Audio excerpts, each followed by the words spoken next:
హైదరాబాద్ చార్మినార్కు సమీపంలోని గుల్జార్ హౌస్‌లోని ఓ భవనంలోని మొదటి అంతస్తులో భారీ అగ్ని ప్రమాదం సంభవించిన విషయం తెలిసిందే. షార్ట్ సర్క్యూట్ కారణంగా చోటు చేసుకున్న ఈ విషాదకర ఘటనలో ఇప్పటివరకు 17 మంది మృతి చెందినట్లు తెలుస్తోంది. కొందరు ఘటనా స్థలిలో మరియు మరికొందరు ఆసుపత్రిలో చికిత్స పొందుతూ మరణించారు. ఈ నేపథ్యంలో ప్రధాని నరేంద్ర మోడీ స్పందించారు. అగ్ని ప్రమాదంలో జరిగిన ప్రాణనష్టం తీవ్ర ఆవేదన కలిగించిందని ప్రధాని దిగ్భ్రాంతి వ్యక్తం చేశారు.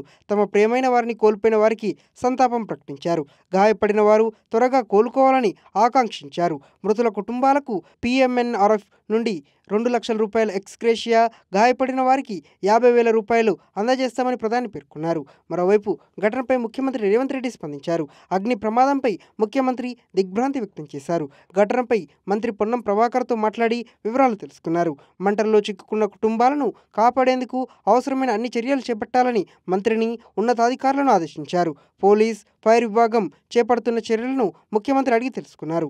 గాయపడిన వారిని వెంటనే ఆసుపత్రులకు తరలించి సరైన వైద్య సాయం అందించాలని ఆదేశాలు జారీ చేశారు. స్థానిక కుటుంబాలతో కూడా ఫోన్లో మాట్లాడిన ముఖ్యమంత్రి బాధితులను కాపాడుతామని భరోసా ఇచ్చారు. దగ్గరుండి సహాయక చర్యలు పర్యవేక్షించాలని ఐజీ నాగిరెడ్డిని ఆదేశించారు.